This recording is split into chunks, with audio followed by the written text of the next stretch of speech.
Hello, this is LMA. I'm from Live in Manna. Today we are going to talk in John 11. We're going to talk about the rising of Lazarus.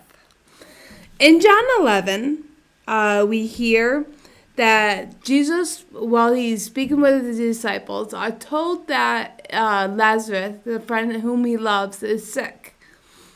Rather than stop all that he's doing and go visit his friends, because he loves Mary, Martha, and Lazarus, he decides to stay at the place where he's at for 2 more days. Now that, in our estimation, seems contrary to reason, because you would think that if he loved him, all of them, that he would immediately go to the side. But he doesn't. He stays for another 2 days. And then word comes to him that Lazarus has passed away. And Jesus tells his disciples that Lazarus is just asleep. And the disciples get confused because they're like, well, if he's just sleeping, then we don't have to go there. He'll be fine. But Jesus says, no, Lazarus is dead. I need to go there.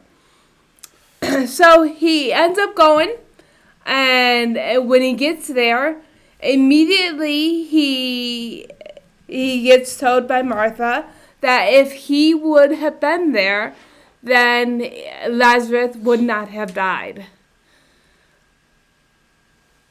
Now, as I will point out later on, I think this really affected Jesus. Because have you ever been in a situation in which somebody misunderstands your intentions to such a degree that it is the contrary of what reality is? Here, Jesus waited because he loved them, which seems contrary to us. But there was something in that suffering that they needed to walk through. And Jesus, being all-knowing, he knew that. So he waited, and then when he got there, his love for Lazarus, his love for Mary, his love for Martha was questioned. Well, if you would have been here, this would not have happened. Jump ahead to where Jesus was in front of the tomb. The familiar, one of the most quoted verses, the shortest verse in the Bible, Jesus wept.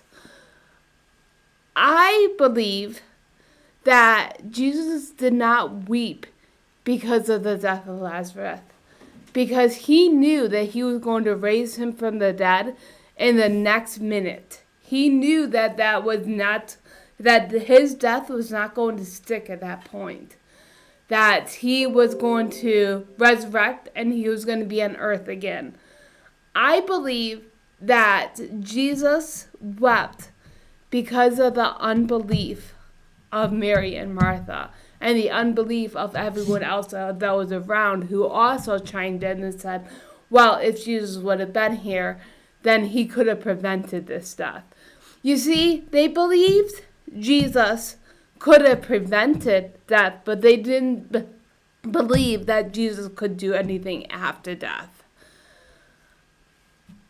And I believe that is the reason why Jesus wept, because he could see their unbelief, and he, even after all of this time that he had spent with them, they still didn't realize the power and the magnitude of who he was.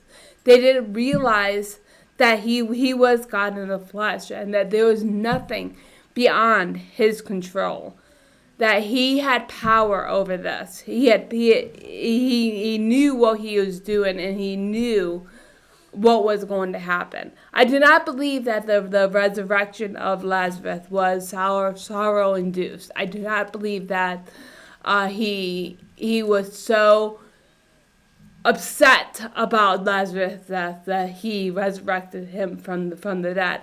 It said earlier in chapter 11 that the reason why this was done, that it was for the glory of God, that they may know that he was who he was and that God had sent him. So, my question to you today is, what is it in your life that you feel is outside of God's power?